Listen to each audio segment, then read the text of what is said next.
Welcome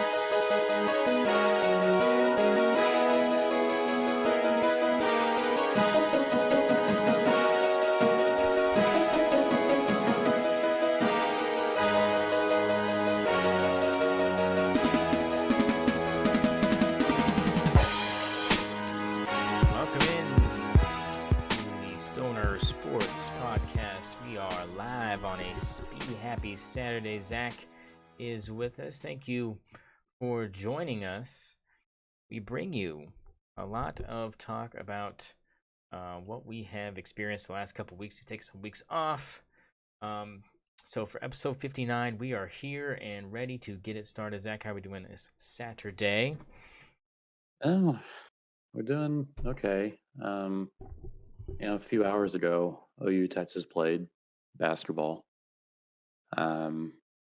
OU lost, so not feeling great. But Understandable. we had a nice night last night. I was in there in Paycom watching as the Thunder beat the Heat in a close one possession game up until 30 seconds left. That was a fun one to be at. But hey, Thunder 44-19. What more can I ask for? Yeah, you're feeling good right now. I have no doubt about it. I'm feeling good about it as well. We last left off our listeners with kind of our preview of the NBA All-Star game. Like I said, it's been a minute, but there hasn't really been a ton go on. It was entertaining to say, something somewhat nice. I won my bet of Damian Lillard winning the MVP, so I can hang my hat on that. He shot 2 shots from half court and they were Drano. Nothing really to take away from it other than just kind of another night of good shooting and people being wide open. Your thoughts? Well, you got to do something about it. I'm 211. What was it, 211 to like 190 something? Come on. I mean, the All Star game used to have defense played in it. You know, you go watch early 2000s, even late 2000s All Star games, and you're seeing active defense, people trying to get blocks, people, not letting easy shots out. And I get it. No one wants to get hurt. Um, and I think I said this last time. I think that the league just needs to start paying more. Yeah. Um, if you pay them a lot, and you tell them, please play defense. We'll pay you a lot of money, like $1 million a player or something. I don't know. Something has to be done. And I guess one thing that was cool was when they did the target score thing. I thought, to like honor Kobe or whatever. I thought that was an interesting way to kind of incentivize defense. So I think I want to see that brought back. Yeah, I wouldn't hate that. I wouldn't hate there being a mark. I think if you put it at like 150, I think that's fair. Yeah, I and think you can do something to honor, do something to honor Kobe or whatever with it, because I liked the whole like whatever. an 8-second shot clock the whole entire game. I mean, Oh, that'd be cool. That'd be cool. But I did like the when they had. I think if I remember the rules right, it was whatever the leading team score was after the third quarter. You add 24 to that, I think, Hmm. and that was the target score. I can't remember exactly, but it worked. Defense was played. I mean, we had Kyle Lowry taking charges to seal a game. I mean, it's I don't know. I think that I don't I think don't it's know a if bad players are idea. gonna try either way, is kind of my thing. I don't know if there's any way to recover this. Maybe we just need to move to like what the NFL used to do with the Pro Bowl, which was have so many of these like just skills challenges instead. Maybe that would be better, you know?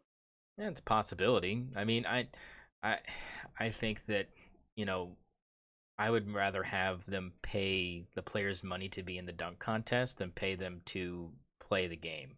I'm fine with Yes. getting rid of the game. I think that's fine. If we get rid of the All-Star game for the NBA, I think I can live if there's no way to salvage other than, like you said, either target scores, which is a good idea. I think that's a really good idea, but I also think that, paying them, I mean, I can see how that would kind of help, but it wouldn't completely mitigate the problem. I think target scoring mitigates it more than that does because it forces you, like you said, to have to play defense or have to strategize to some extent, which is completely just null and void in a traditional all-star game, especially one that we just witnessed a couple weeks ago. So I think you're on the right track. I think target scoring is one way, but I think even if we got rid of it, there's other things we could add that I think would be more entertaining and better in terms of getting people to watch, you know, or be involved from the outside in with the NBA All-Star Weekend festivities. Well, one thing I'll notice, I don't know if people are ever going to stop watching, right? Because I think Yeah. the All Star game for the NBA happens at a pretty decent time, like right after the Super Bowl, and it's like nothing else is really on, Yeah. kind of. And you just like, you have those few days of the All Star week where you don't have any basketball on, and people just want to see basketball being played, and whether that's a dunk contest or a 3-point contest or whatever. But I think a lot more people are going to tune out for the All Star game itself, and we're going to see a lot more ratings for things like the 3-point contest. Like I think the 3-point contest was probably the most entertaining part of All Star Weekend this year. Yeah. Um, the Steph and Sabrina thing was the most entertaining part. If Hmm. I had to pinpoint a moment, just because it was decent, and I think next year it's pretty obvious they're probably going to do like a Damian Lillard versus Caitlin Clark thing along with Steph and Sabrina. So I like seeing stuff like that, but the game itself, yeah, I mean, target score is probably the way to go, but, man, I don't know. I think I'm with you that I'd rather see money probably spent on the dunk contest, because why are we not seeing Anthony Edwards and Zion and John Morant Yeah. in the dunk contest, right? Like, I all of mean, these yeah. guys should be in the dunk contest. I mean, my man Anthony Edwards hitting his head on a rim trying to block a shot at the end of the game. You don't think Yeah, I want to see him try to like do some and, like, crazy you shit? think about those 3 guys in particular, right? All of them are kind of like showboaters. They're all show offs. They all, and not in a bad way. They're really, really athletic, and they love to show people how athletic they are. And I think they would put on a great show. Yeah, I I think think I, they would I think it'd all be good. compete with each other. I think they would all want to win it. So Yeah, I think pay them each yeah, 1,000,000, pay them each 5,000,000. I don't know. yeah, 10, whatever it takes. I mean, Yeah, come on, y'all got um, money. Everyone in the NBA's got money. when this was originally brought up, Stephen A. said that he would want to go around the country and have just people off the streets and have like a giant tournament to find, the 10 best dunkers in America and then just bring them instead because at least they would try and have the prize be like $10 million. You know what I'm saying? And while they're on tour, film it and either release it as like a stream special like a week before the contest or have it be live, where each week there's an episode of you going to a different city and having people just do insane shit and then, having them bracket style from like, 64 of the top ones down to 10 or something like that and then just have the top 10 or, however many they usually have in the dunk contest be there for that and have that be the entertainment if there's no way that players even if there was money involved would do it, which I think they would if the right amount was spent. Yeah, I could agree with that, and I I like the idea of the going around to different cities, seeing all those different dunkers, and just making some sort of bracket style kind of contest with it. But one of the important things about the dunk contest is that we see these guys in NBA games, right? Yeah, And we kind of start becoming fans of them and their personalities on the court. We want to see that in the dunk contest. That's why the Michael Jordan dunk contests were so popular. That's why like Vince Carter dunk contests were so cool, because there's always been people not in the NBA that are better dunkers and are able to do a lot cooler things, but we don't know who those guys are, so we don't care. yeah, Um, and I just hope that the NBA would kind of, yes, encourage something to where we could see some really, really cool dunks. And I think like with that idea with like Stephen A going around and doing it, you know, Stephen A on, and you can do this because they're on separate networks, but maybe you get like the TNT guys to go and be judges, right? And just, why not? It's free money. It's free Yeah. money for the Well, NBA. and It'd be great ratings. and you You can could release it on YouTube. You don't have to put it on TV, yeah, that's right? what I You was can put it saying. on Like you YouTube. You could can put yeah, it on Twitch. you could even you like is it, if a streaming service wanted to do it, then you could incorporate those guys no matter what companies they worked for. So you could have technically that crossover if neither of those networks are releasing it. You know what I'm saying? I think Have that's a Peacock written great all over it, yeah, it has right? Peacock written all over. Yeah, Peacock. Where are you at, Peacock? Paramount Hey, Plus, where Peacock's you gonna at, do baby? anything they can to make us sign up for that. Yeah, they're gonna do some wild How stuff. long? How long until we get a Peacock exclusive Super Bowl? Ooh, I'm gonna say that never happens. I'm just gonna I'm gonna say that doesn't happen. Yeah, let's Um, hope so. I think that maybe YouTube TV. I could see that. Um, Yeah, yeah. because it's actually a decent service. Have you Um, seen that they finally added they fixed the only complaint I had about YouTube TV, which was you couldn't customize your multi-view. have they Now changed you that can. finally? Yes, now you can. Now I get to choose which 4 college football games I wanna watch at once. It's awesome. I hope that that's not just for the tournament coming up because I know that's when they originally released it to begin with. To test to see if people were even into that, and obviously like people were. So hopefully it's not they're just testing it for the tournament coming up and that they keep it like that. Because that's what they Well, did. they That's what already they did turned it with the on. multi-view in general. That's what they did with the multi-view. They turned it on like during the conference tournaments, and then people were like, "Oh Uh, my gosh, you can do 4 at a time." And then they kept it, but then they did like the network exclusive thing. But since most of the games are on the Turner networks, it was so easy to choose which ones you wanted because it wasn't like violating anything except for like the CBS ones and the T and the what's the other one? Does Fox doesn't do any games? I think it's just CBS that BC. NBC. Yeah, those are the other two that have games in the first and second rounds. So I mean, I think that's the only thing I can think of. But I hope you're wrong. I as far as I hope I'm wrong as far as them just testing it out and just having us able to do it for now. I hope they keep it like that. Because I think it's I mean, I get the thing with the networks, but if they're all on YouTube TV already, I don't see a problem with being able to customize it anyway. But hey, corporations make weird decisions. I don't know. No, it's true. I agree. I think it should just be like that in general, and it shouldn't just be sequestered to sports either. It should be if you want to have sports on and then have something else on as well.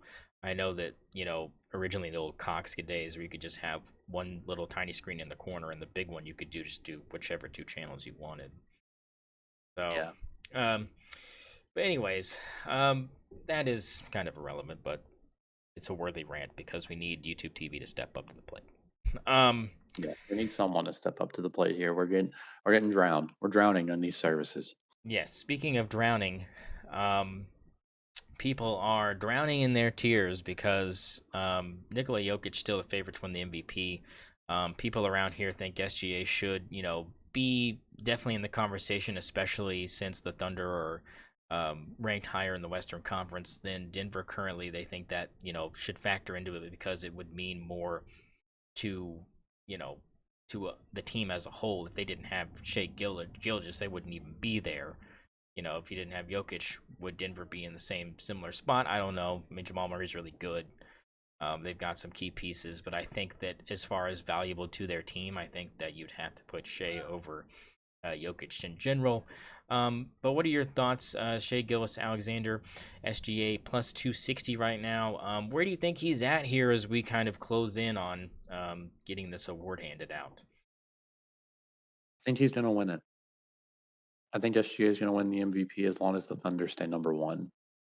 Um, I don't. I just don't understand the argument for Jokic at this point. I don't get it. SGA has better numbers. He's more efficient, and he has a better team. He's leading the team number one in the West. I don't get it. I mean, I understand that Jokic is like popular, and I understand that the NBA is wanting to make Jokic kind of like the face of their league, for at least like the next couple of years, right? And I just don't understand for a I can't think of a basketball reason Jokic should be ahead of SGA in the MVP race. I I mean, mean, the yeah, Thunder are the youngest team in the league by playoff, or I think technically the Spurs are by yeah, age, but by like yeah, games played, yes. the Thunder are the youngest team in the league, and SGA is leading them on like 30. I think it's 31 points a game right now on 66% true shooting percentage with like five assists, 5 rebounds, 3.5 stocks, like whatever it is. I mean, I, I don't get it. Yeah, I can see what you're saying, but on the other side, playing devil advocate here for Jokic, I mean, I think a lot of it also has to do with how many minutes you're on the floor as well. Because a lot of these games for Jokic, he's not playing full games for most of what we're seeing for some of these games. I mean, they're blowing out some teams here and there, and the Thunder they do the same thing, but they keep their starters in relatively longer. I feel like than most other teams, and they're able to do that because, like you said, they're young and they're able to withstand Yeah, that kind of play. Um, I just think it's because people think he's so dominant, right? Like, I mean, he can take you inside, he can take you outside. Defense is not terrible. He's a triple double machine technically, or should be. I don't think we'll see anything close to what Russ did, but I think that he's, as far as players right now, him and Doncic, um, you might be able to throw Jason Tatum in there as guys that can, be a triple double guy for you at times. But there's no one doing it and has more potential to do it consistently than Nikola Jokic, and I think that that's kind of why people are still like he's the favorite. Now, I believe you. I think that SGA is going to pull this thing out, and because of the reason of the Thunder being ranked higher. But I mean, I can see why the media and most talking heads are clinging to Jokic taking away the award. yeah. I mean, I didn't believe you on the minutes thing. I had to look it up. Yeah, they have the same minutes per game, and I get it though. The media wants Jokic, and when you watch, do I think Jokic makes the team around him better? Obviously, Yeah. yes. Do I think he does that specific thing better than SGA? Yes. I don't think SGA makes the team around him better as much as Jokic does. But it's never been about that, honestly. It's just been about who's scoring the most on the best team, and I think as long as you're not like a Jason Tatum who's averaging like 24 right now because of that. But the Thunder are the second best team in the NBA behind the Celtics, in my opinion. SGA is leading them. It's not like this is a team of vets. SGA is leading a team of young, I mean 21 year olds basically to a first seed in the West, and a tough West, a very very tough West. And I want to point out, by the way, that OKC is 6-0 against the top four teams in the East this season. Um, the West is so much tougher than the East this year, and I mean for that reason, maybe the Thunder are the best team in the league, but I don't get it. Yeah. I mean, yeah, I understand completely what you're saying. I think it's more, yeah, yeah. It's just I think it's just a matter of time. I think that the I think the sports, media is starting to lean towards it right yeah, now. I I think think after it's, last night, especially because of yeah, what FGA looked so good last night. I mean, were you watching? yeah. I was watching. He looked fantastic last night. And I mean, he led the charge. He didn't miss in the fourth quarter and led us to that victory because we were going to lose that game if he didn't step up there. And I don't know. I think after last night, I think SGA might lead the next key. I think the next MVP poll that comes out, SGA is going to be number one. I'd like to see it. I think it's definitely a possibility. Because Lucas dropped all the way down to number five, by the way. Well, I mean, at least on DraftKings, he's still the third option at plus 700, behind SGA, Giannis and Tatum, right behind him. Uh, who has jumped him that you're looking at? Well, Jason Tatum jumped him.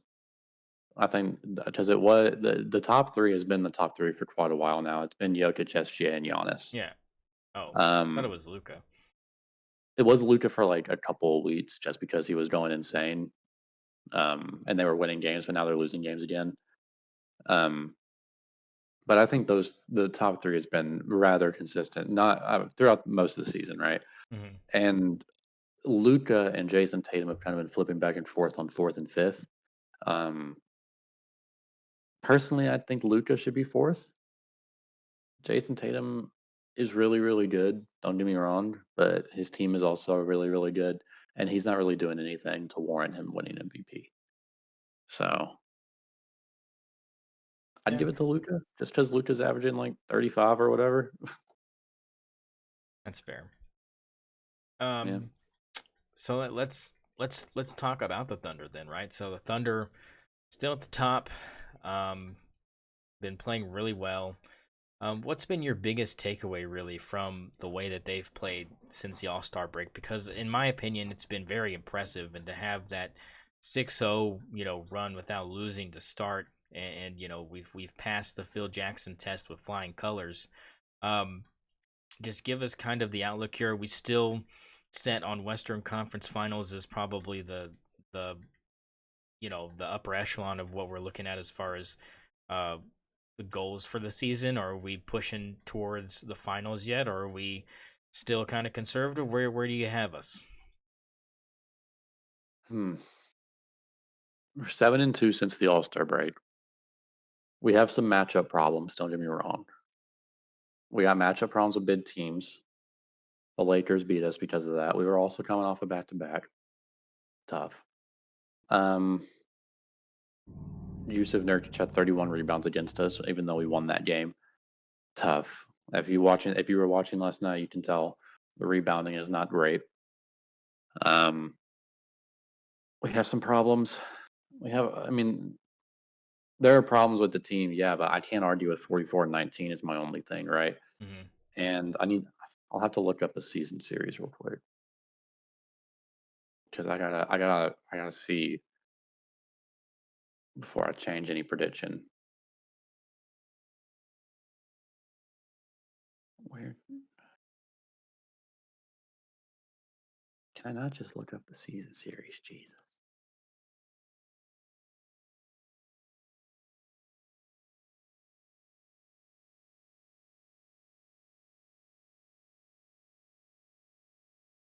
Oh, here we go. Here we go. All right. Okay, so we're 3-1 against the Nuggets this season. We lost early, but we've won every game since. Mm-hmm. And I think that's due to J Dub, right? His progression. I think has been huge. Yeah, Because he is now, like, in my opinion, the number two guy. I I could. think Yeah, I agree with I that. think He's number Chet's two. number Chet's number three. three right Yeah, now. I think give Chet a year. We'll see. Um, I'm fine with because him being the J-Dub is in third year option, two. though. I'm fine with him being the Yeah, third that's not a option. problem at all, and I don't think Chet has a problem with that either. Um, what I'm really noticing about this team recently is the depth is really starting to show. Um, I think we have the best backup guards in the league, and I'm Facts. talking about Aaron No, yeah, Wiggins and yeah, Isaiah Joe. yeah. Facts. I think they are the I best mean, backup guards in the league as like a set, not Cason necessarily each Wallace one also. individually, as a set. And I think Case and Wallace thrown in there is also one of the best backup point guards in the league right now. He looked kind of bad last night, but whatever. No, Um, he's deadly from those corners, though. Usually. yeah. And then you look at Jay Will, right? We got Muscala back. Mm-hmm. Both. Um, so that second unit is it's looking good. And Gordon Hayward's, he's not doing much, but what he does do is good. Um, Yeah. and I like, How do you feel about his acquisition? Does it changed your opinion anymore? Because you seemed pretty stoked now. He kind of had a slow start, finally had double-digit points. I mean, do you like the way he's being utilized? Were you expecting him to be utilized in this fashion? Has he just not been gelling quick enough? I mean, what do you think? Do you still think it was a good move sending that young talent out to Charlotte to grab him, or do you think that it was kind of like, well, it's better than nothing? I mean, what was your So I'm not sold that we should have given up Trey Mann, but I don't know what Trey Mann like. I don't think we have room for Trey Mann to grow, if that makes sense. Like Hmm. he would be stuck on the second unit, and I don't think he's a second unit talent. Um, I think he needed to go somewhere else, and I don't know, it just kind of had to happen. Gordon Hayward provides some spacing solutions for the Thunder because of how bad Josh Giddey has been this whole season from three. And teams are leaving him open; they're not guarding him anymore. I think Gordon Hayward kind of fixes that problem, and he can get hot and hit threes. Um, I like him. I don't know if the trade was worth it necessarily. He's doing about what I expected him to do. He's old, he's up there. I'm not expecting him to get more than I would say 6 points a game. I'm happy with. Like 2, 3, come in, make two threes, and I'm good with that. Yeah, So, I feel that. I mean, I just because but when it happened, you were like, this is going to really help. Do you feel like it is, but just not as much as you originally thought? I think it is helping every game that he's played. I mean, we're 7-2 in games he's played in, Yeah. right? So I mean, I mean, do you I think can't if he tell if it's hadn't really been in helping any of those anymore. We're games, we winning would have games. lost any of those games? I mean, there was one he had 10 points a couple of games ago, and that he can definitely contributed to the win there. But he's not. If we're talking VORP, value over Yeah, replacement player, yeah, right? yeah. I don't think he's not super high on it. I mean, he's just as good as any other like decent shooter, Yeah. right? I I mean, mean, yeah, I'm not debating. Yeah. he's doing about what I expected. But what I wanted to say about the Nuggets here is if we're 3-1 against the Nuggets this season, and I'm still worried about some playoff matchup changes and how teams are going to attack the Thunder in the playoffs, because that's always different than how it happens in the regular season, right? But the Thunder have seen a lot of coverage has been thrown at them over the season, and they've adapted well and still won games. I think this team can get to the finals. I think this team can win a championship this year. Honestly, I think they're good enough. And this is a bold statement by me, but I think this is the best Thunder team that there's ever been. If we're talking like I'm talking not Seattle, I'm not talking Seattle. I'm talking 2008 and on, right? This is the best team that's ever played in the Thunder uniform. I'm saying that including the 2012 team, um, Just from top to bottom. even the 2016 team, just from top to bottom. I think yes, and I'm gonna make a bold statement. And Russell Westbrook is the best player to ever wear the Thunder uniform. He changed the game completely. SGA is going to end up being the best player to ever wear the Thunder uniform. He's showing it now.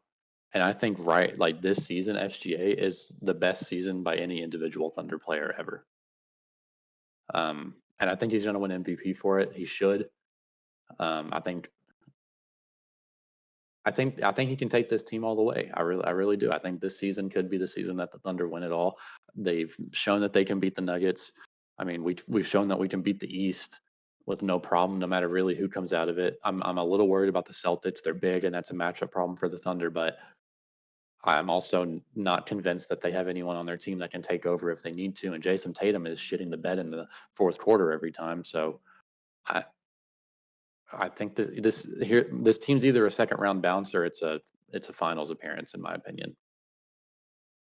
So yeah, you're going ring or bust now instead of just Western I would Conference say Finals. I'm not gonna. Because of the record against the Nuggets, you're thinking that if it came down to those two teams again, giving that playoff basketball is a different animal. That whole if you take that equation away, it should be like probably a 7 game series with the Thunder probably squeezing it out at home because they have home court advantage. I mean I think that's gonna be a that's good what we're deal too. assuming. Because when you hear, I don't know the exact record, but it's good. Um,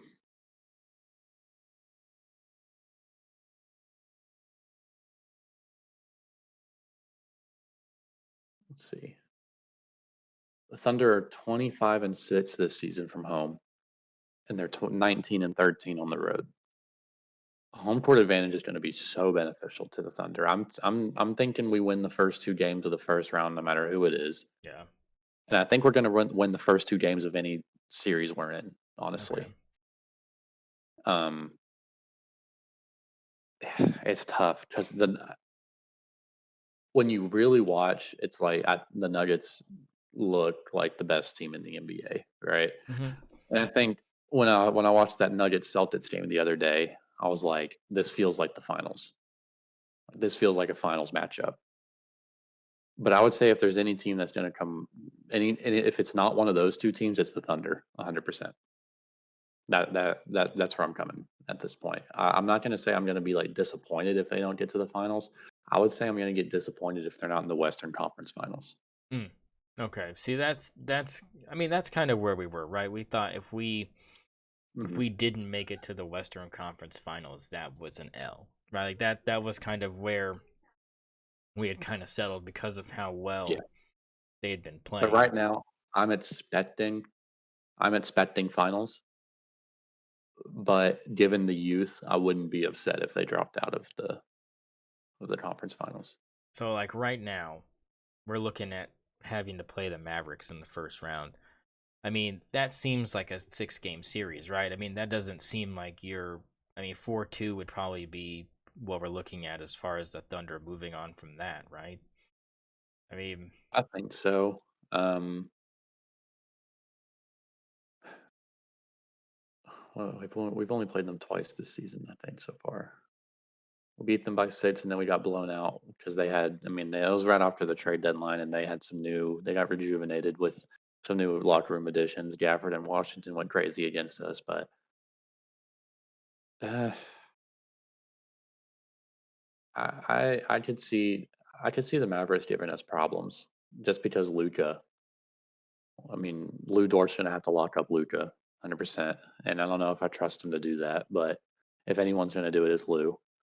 Um, I would say it's a 6-game series. I mean, 7 maybe. I could see it, and I don't like the Mavericks matchup. I'll put it that way. I do not want to see the Mavericks in the play. I don't want to see Luca in the playoffs. Is how I'll put it. yeah, I mean, I want the Warriors. That's who I want. hmm, be careful what you wish for. I No, I mean, want the Warriors first round. We're smoking the Warriors every time. Our perimeter defense is insane. I want the Warriors and I want the Kings. Those are the 2 teams I want matched up against. The Pelicans is okay. That's how I'm feeling right now.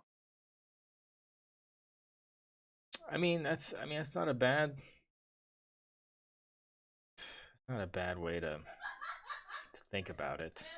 Um,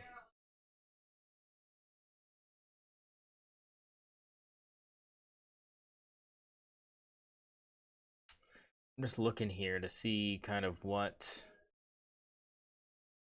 people think the playoffs are going to look like here. Um, I think the top 10 is in stone. Right. Like you look at the break off, you have a 5.5 game difference between the 11th seed Rockets and the 10th seed Warriors. So I think the play in and playoffs is set. We know who's coming out of the West in terms of like which teams are going to be in the mix. I think the same is probably true for the East. There's less of a gap between the Hawks and the Nets, but I don't see the Nets kind of getting there. So I think for the play-in on the West, we have Kings, Mavericks, Lakers, Warriors. You're going to have the Mavericks visiting Sacramento. You're going to have the Warriors visiting LA. So probably LA and the Mavericks playing for that. I would say so. The Mavericks are going to win that game, and they're going to get the seventh spot. And then the Lakers and the Kings play, and I'm going to say the Kings win that and get the eighth spot. So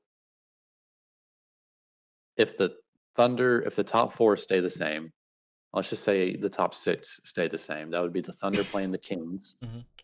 in round 1, and you have the Timberwolves playing the Mavericks. Now, I would think the Thunder could beat the Kings in 6, maybe 5. I think the Mavericks could beat the Timberwolves if Karl-Anthony Towns isn't healthy that series. Um, Otherwise, I think the Timberwolves win. And then you got the Nuggets playing the Suns in the first round, and that's a fun one. Um, because the Suns could easily win that. Nurkic is not a joke, you know. Like Yeah. I think Nurkic can handle Jokic if he needs to, and he can get the boards that Jokic is so good at getting. And then you got the Clippers playing the Pelicans. I'd have the Clippers just sweeping that, honestly. Yeah. So So I'm looking at something here, and I've never been to this website day in my life, but they have the records from this was written 4 days ago, and it's the records that the teams will finish with and where they think they're going to finish. And the person writing this, I'll give them credit here because I think they're insane, but Vincent Frank, Vincent Frank over here, he thinks this is how the Western Conference is going to shake up by season's end. Minnesota with the top seed at 58 and 24, Denver at 57 and 25, and Oklahoma City at 56 and 26. Which would put us playing the Pelicans in the first round, which I wouldn't mind. I still think that might even be a sweep, to be honest. I I think the mean, Thunder are hot. I don't know yeah, I why he mean, would think the Thunder are going to lose that many more games. yeah, There's he's 19 games left, and yeah, he thinks we're going to lose 7 of them, right? So yeah, that'd be 12 and 7 and 12 19 and games. 7, yeah. So, but I'm seeing so something closer to okay, so like here's the 14 and question. 5. Here's a question. Where could those 7 games be? Do you have the schedule pulled up? I can pull it up pretty quick. Okay. So those 7 games. If all right, so if we were to lose seven If you were games, to, which ones would be the danger to lose? Mavericks March 14th, Okay. Bucks March 24th, Pelicans March 26th, Suns March 29th, Celtics April 3rd,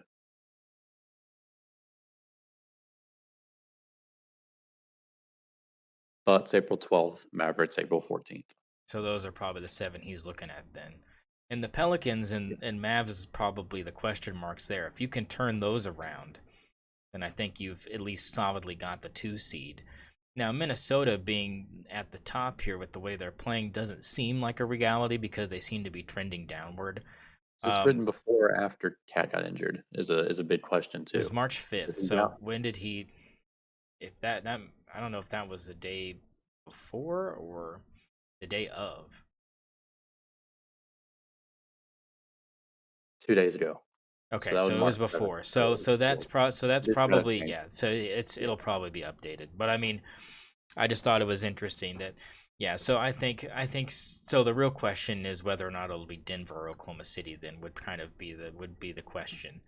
But I think they would solidly at least have the 2 seed on lock. I think there's no doubt that they're at least a 2 seed and at most stay where they're at. But it will depend on how those Mavericks and Pelicans games go. I can The see Bucks where games he's. that scare me more. Yeah, I can. I mean, and if they can beat Boston, then that will prove that the East should not be a problem for them, no matter who it is. Here's what Um, would make me happy. Even if we lose every other game, what would make me happy in these last 19 is if we sweep the Bucks, beat them twice, we sweep the Mavericks, and we beat the Celtics. If we do all those things, that's 5 games. If we win those 5 games, I'm happy. Because even if we lose the other ones, I'm like, whatever, fluke. If we win those 5, I'll be happy. yeah, I mean, what would I mean? Out of those I want to win teams, at least 3 of those if we can. yeah. I If mean, so, so you think 3-2 would be preferable? If you go three, yeah, if and I don't want to see either of those teams sweep us in those mhm. 2 games. I don't want to see the Bucks beat us twice, and I don't want to see the Mavericks beat us twice. We haven't played the Mavericks yet this season. I feel like we have We have just once played them or twice. twice, and we're one and We one. we beat them by 6 earlier in the year, and then they blew us out Yeah, so we're one and one. Yeah. couple weeks ago. So we just need a win. I would say we just need to win the overall season series with the Mavericks. I'd be happy with that. Yeah, So but I mean, I want to see 3-1 yeah, 3-1 against would them. be nice. I want 3-1. Yeah, You know, yeah. on all these. So Yeah, if we can beat the Bucks and the Celtics and we beat the Mavericks, I'm like, okay, this team's winning it all. Yeah, I can see that argument being 100% valid. Um, well, speaking of stuff that's valid, March Madness coming up. Um, had some crazy stuff happen these last couple of weeks with college basketball. It kind of seems like these top teams, like it kind of ends up happening most of the time. They start slipping here at the end here and kind of showing you really how good they are. I mean, Kansas gets torched today by Houston by 30. You have Tennessee losing to an unranked, or sorry, to a 15th ranked Kentucky team, which is not that embarrassing, but it's still something to think about. Iowa State continues to look good. They beat Baylor today. They're right now projected to be a 2 seed in the tournament, which is kind of shocking, but at the same time, the way they've been playing, not very shocking. Um, Oh, sorry, that's I'm looking at women's. I'm an idiot. Um, as That's fair. far Iowa State's good. as far as sorry, Iowa State lost to Kansas State today. Sorry, that was why I was like that doesn't sound right. But Iowa State losing to Kansas State, they were a projected 2 seed, probably would fall to a 3 seed, most likely in the bracketology from Joe Lenardi. North Carolina and Duke are in a slugfest right now. But like I said, some of these big teams have kind of shown us their true colors. Providence right now beating UConn by 8 early in the first half. I mean, 15-7 right now, approaching 5 minutes in as the Huskies are on the road there. Um, who do you think is kind of the favorite here? I have it pulled up, but who do you think, in your heart of hearts, is a team that people might be sleeping on that could be a team that could go all the way that people aren't talking about right now currently? Okay, well, two answers then. My first answer is who do I think is going to win, and that's UConn.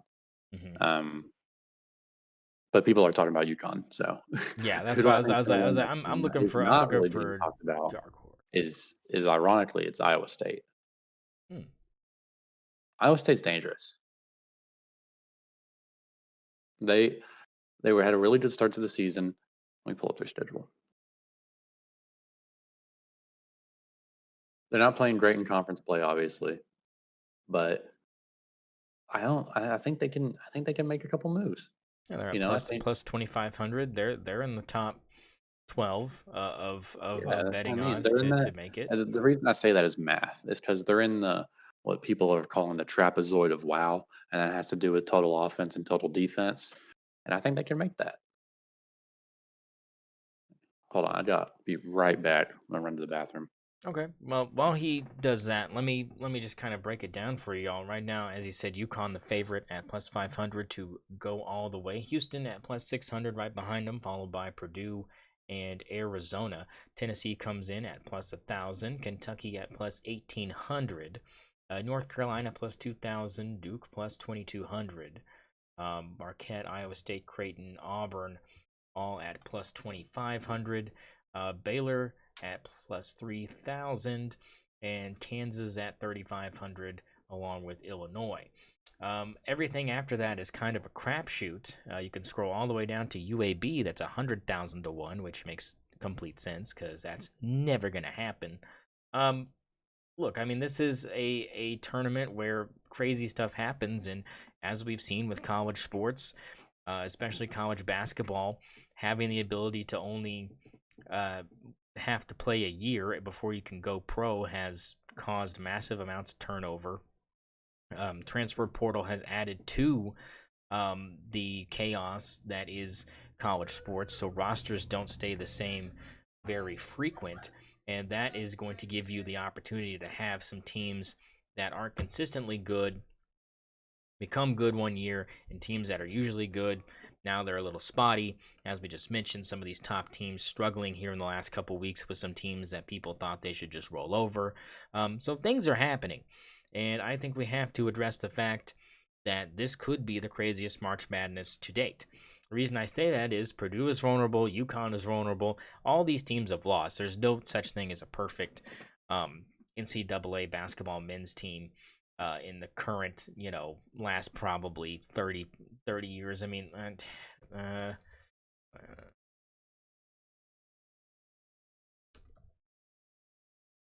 Mm-hmm. So the big question is, when's the last time a team has gone undefeated in the last 50 years? The most recent was 1975 and 76. Indiana goes 32-0. So, like I said, I mean, it's not like top teams losing is something new. It just is one of those things where it's like, well, the format kind of caters to teams that have, better rosters. And when you say better rosters, what makes the roster so good? What makes UConn such a good basketball team? Well, they've got a lot of size and they got a lot of length and they got shooters all around. Even the big guys can shoot on the perimeter. So that's kind of why they have such an upper hand against 99% of the teams they play. Houston has impeccable guard play. They turn the ball. They force turnovers a ton. They literally have one of the highest rates in the nation for steals per game as a team. So, the passing lanes are always trouble in their defense. They turn into transition offense, and Kelvin Sampson's done a great job of coaching that team, and they're definitely a threat to make a run. Purdue is looking scary as usual. They are, bound to probably get a 1 seed. They look well on their way to do that. Um, but they've lost to some teams this season that they shouldn't have lost to, and they continue to be one of those teams that you look at as probably an early out. I don't think this is a first round out Purdue team. I do think this is probably a Sweet 16 out Purdue team, if not Elite Eight. I don't see this being a Final Four Purdue team. When you talk about odds to make the Final Four, Purdue is still third, not only third to win the national championship, but third to get to the Final Four. UConn, Houston, Purdue, and Tennessee are your top four right now, where they think are going to make it all the way to Phoenix. So, I mean, there's other teams I would consider in the Final Four conversation. Like you said, Iowa State's definitely one of those because of the trapezoid of wow. Kentucky is definitely in the conversation. Marquette, North Carolina, Arizona. I would even throw a team like BYU out there because if they get hot from three, BYU could easily find themselves in Phoenix. Now, I don't think it's good enough to get to the national title, but if I had to pick a dark horse that has a high clip of hitting threes, BYU is definitely a team I would look at to make it to Phoenix. Um, as Zach rejoins us here, we were just talking about how because of the transfer portal and because of NIL and because of the fact you only have to stay a year anyways before you can go pro, the fact these rosters change so frequently and there's not a lot of continuity with them, it leads to a lot of parity. And I think this could be a year where we see the most parity in the tournament that we've seen in a long time. And the Yeah. reason being is each one of these teams that we mentioned is very vulnerable. They've lost games. The last time a team went undefeated in NCAA basketball was 1976. It was the Indiana Hoosiers. It's hard to do. So there's not really a dominant team. What makes UConn so good? Their length. Then they have big guys that can shoot on the perimeter. That's pretty much it. Houston, I just mentioned, top team in the country forcing steals. Most of their players average over a steal and a half a game. They turn that defense into offense. Purdue, it's because they are in the Big Ten. It's a very weak conference, and they have some really good players that if they were in the Big 12 would be in the middle of the pack probably. Um, that's kind of where I am with Purdue. Um, I was saying I see Purdue as not being a first round out this year, but being probably a Sweet 16, Elite 8 out. Where do you see them stacking up? And who do you have as one of your dark horses to the Final Four? Mine is BYU. Um, who would yours be? Um. Oh, geez. I mean, I like BYU. I like Kansas State. And Kansas State, they are down. They're way down here. Where are they at? They are at plus 9,000 to make the Final Four. So I mean, good money on that right now. Um, Yeah. I mean, fantastic money. I would take it. Um. Um, Now, if you're asking me who the Final Four is gonna be, right? Well, we don't know the bracket yet, we don't know the but bracket yet. Right now, DraftKings, the top four teams it has is UConn, Houston, Purdue, and Tennessee. As the top four odds to make it to Phoenix. Um, let's see what FanDuel has here, right? So, Utah, Houston, Purdue. Arizona, They have yeah, Tennessee. they have Arizona as the fifth one on here on DraftKings.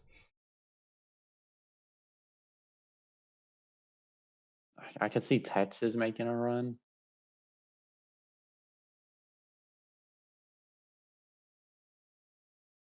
I Yeah, don't know. Texas is also, I think, Pretty far down. they're plus 2,500 here.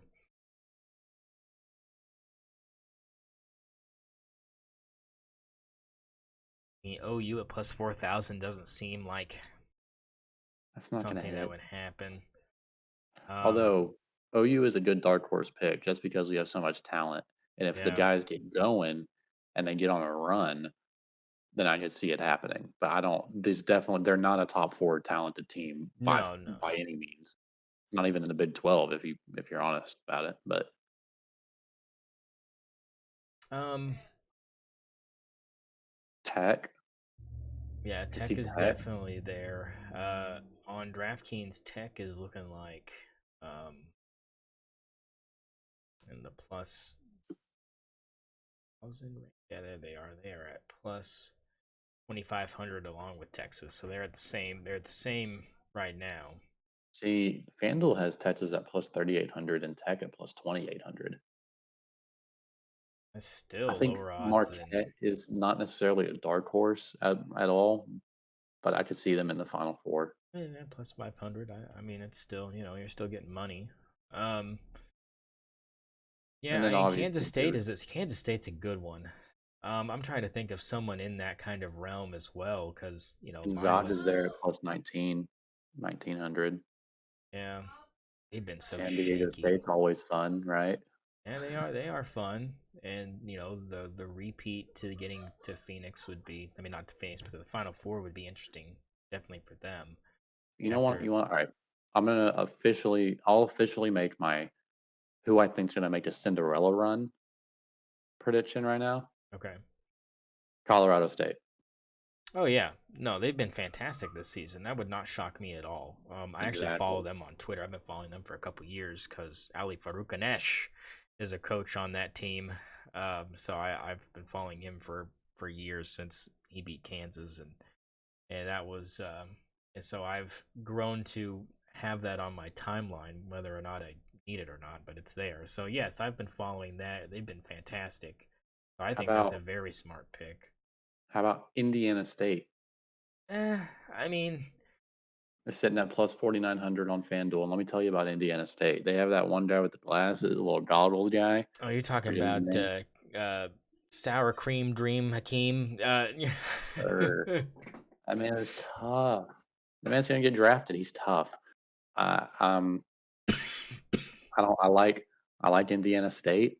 That could be an Elite Eight team. I'm thinking Colorado State, Indiana State, Elite Eight teams. I mean, Indiana State. I don't even see it effing on here. Is that even on They're yours right either? between on FanDuel. They're between Villanova and Wake Forest.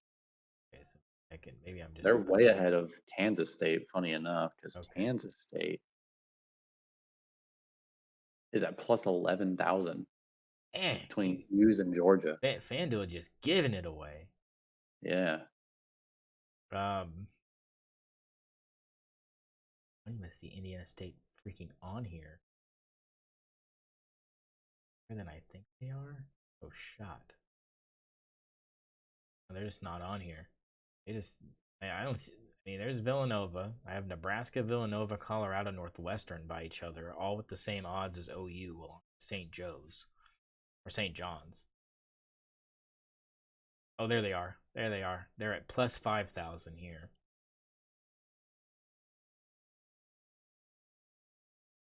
Now I'm looking at national title odds. Top four is the same. UConn, Houston, Purdue, Arizona. Indiana State at plus 20,000. Kansas State plus 35,000. No Indiana shot. State plus 17,000, along with Boise State, Northwestern, St. John's, Villanova, Nebraska, and Utah. They're only they're just below Oklahoma at plus 15,000. I think Indiana State is a team to look out for. Colorado State's there at plus 15,000 for the national title odds. Should be a crazy, crazy run with some crazy money handed out because I know people are betting on Colorado State. Oh, yeah, absolutely. at least to make the Final Four. I don't know about Natty, but I could see. I mean, a plus 2,500 for the Final Four. I can see that. It wouldn't surprise So me. if we're putting money on it, I'd say put money on Indiana State, put money on Colorado State, Kansas State, and then your traditional four, right? Yeah, yeah, And you'll make money. yeah, yeah. That's 7. I mean, if you play 7 bets, make sure that all the winners are given back your money as long as you hit one, Make it and an you're even good. eight. Make it an even eight and put one on Tennessee or North Carolina. Yeah, I It'll like it. work. I like it. Oh, well, FanDuel has this little parlay builder. Oh baby, we out here getting crazy. Score 30 points. Oh my god. Oh my All god. right, we're done. Um, so before we get out of here, let's talk about Caitlin Clark, right? So Caitlin Clark, all-time leading scorer for basketball, no matter male, female. Um, I I see the argument people make for saying, "Oh, she'll never really be number one for me because it's just so different, playing with the boys."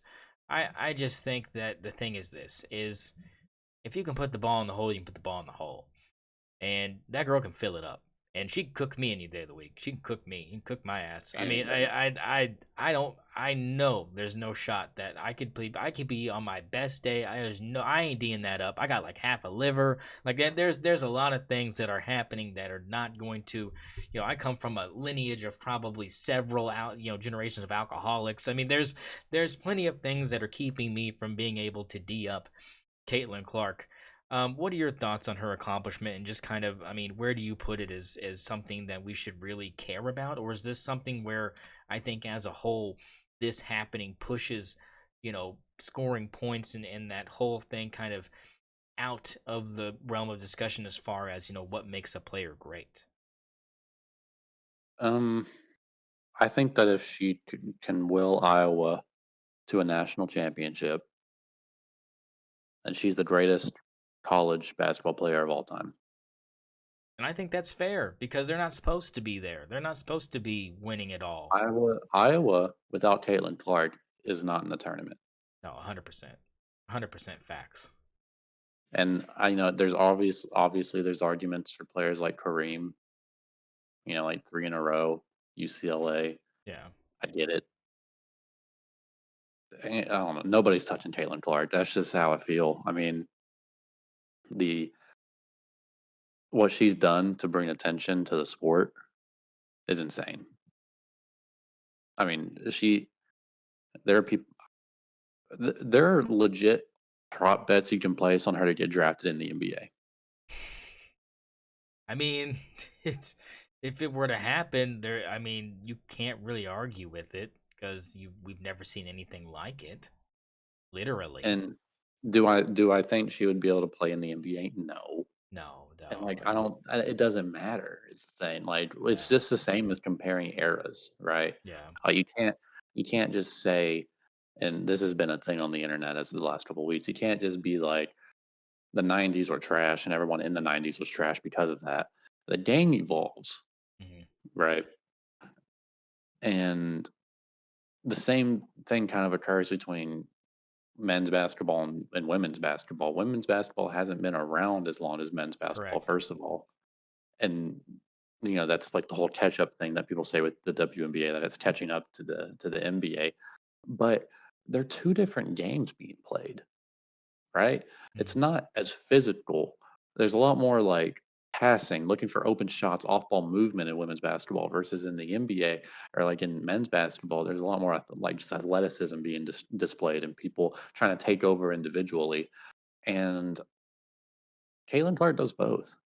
Um, and I don't think that it's fair to try to compare Caitlin Clark to like a Kareem or whatever, Yeah, and you no, can't just but automatically what say about that like Pete? What about Kareem is Pete better. Maravich though? Like, what about Pete Maravich specifically? Because I had a family member of mine say it doesn't matter. She'll never be better than Pete Maravich in my eyes. She's Doesn't better than matter. Pete Maravich.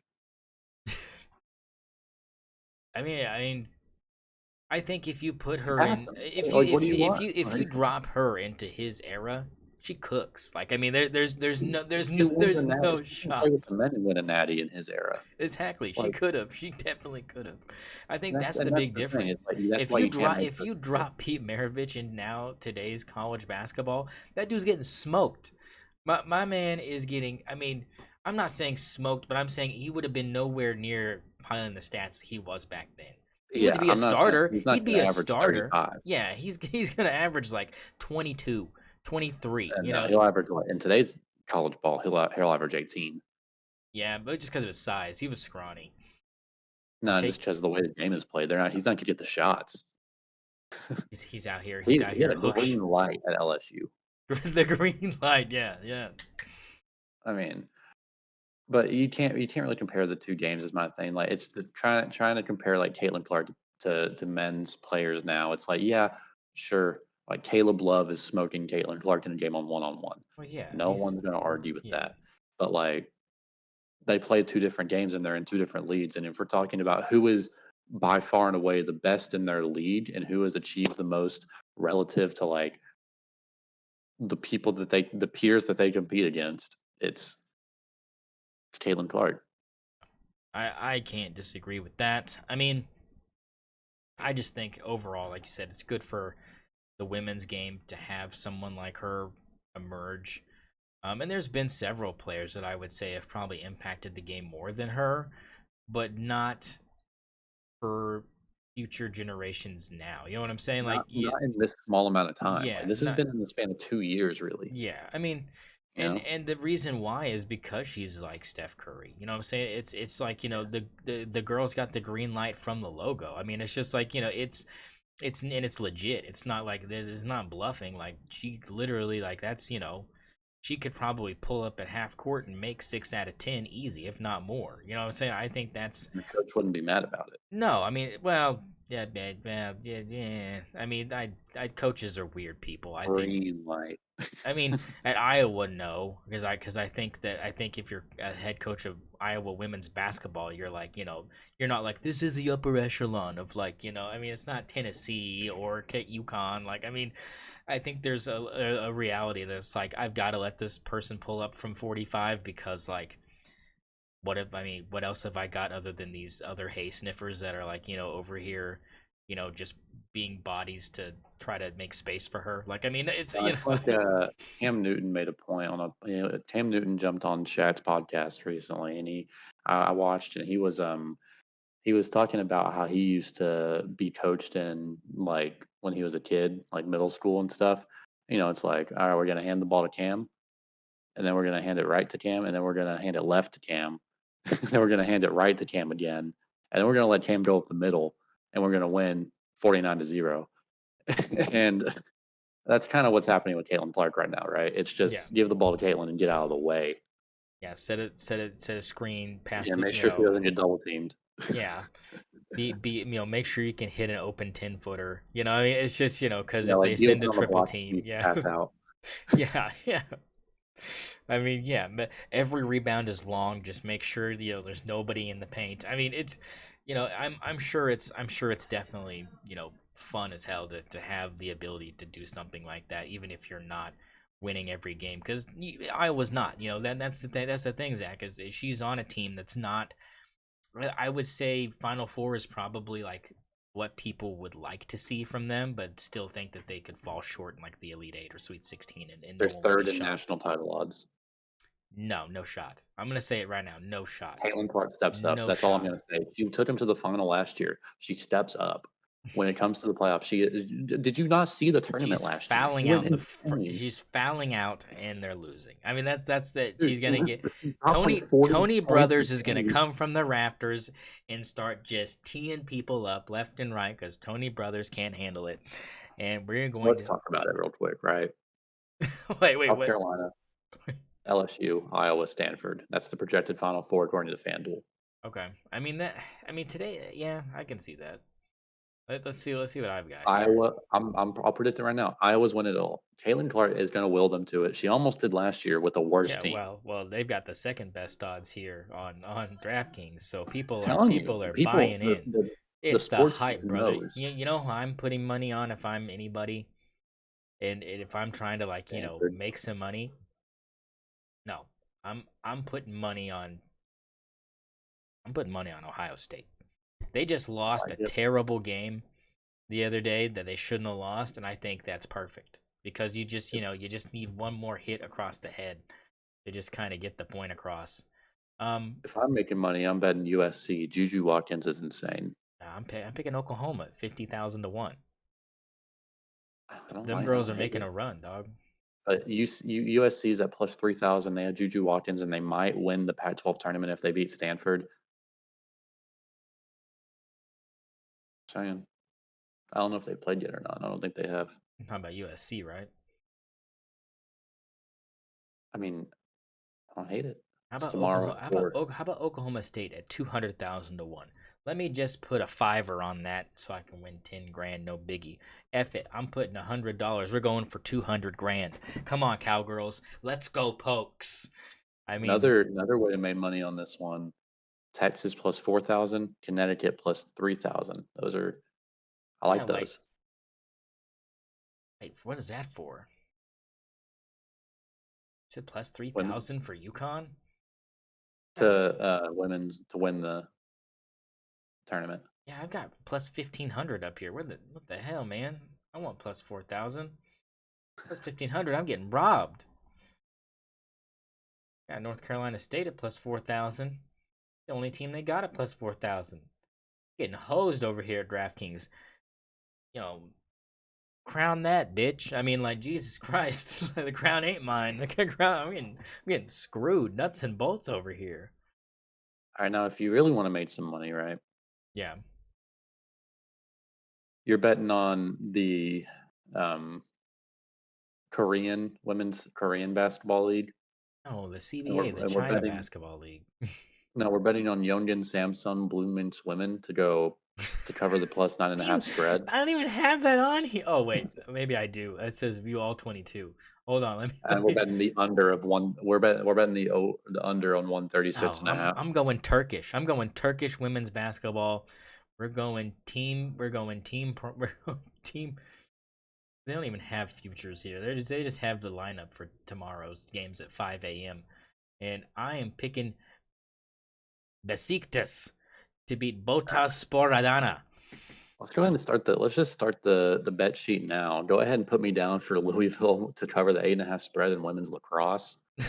Uh, It's like signs that you're like just an absolute degenerate. You're like if we I ever had. put some money on that, make me call the hotline for me, please. Please call the hotline. I Call need the that hotline. speed dial. I mean, like I'm trying to bet on Swedish Baskenlurgen. I'm trying to get We some. can already bet on. We already have college football odds. Where are we at? Where are we at? College football odds. We have an OU Texas spread for October 12th. What's the spread? Is it Texas minus 10? Texas minus 9.5. Oh, take OU plus the 9.5. The over under set at 60.5. Take the under. It's gonna be Take the 14 over. to 10. This is gonna be another quadruple overtime game. Probably. See, and this is the thing. If you ever catch me betting on OU Texas, call the hotline because that game is a crapshoot every You're time. not. Yeah, you're losing money every time. Well, anything else you want to say before we get out of here? Episode 59, wrapping up here. As we head closer and closer to March Madness, we'll keep you guys updated with kind of what we think, and we'll give you our official slips probably here next week. I would think it would be a good time to do that sometime in the middle of the week next week. Probably have our official picks released. So, anything else you want to add?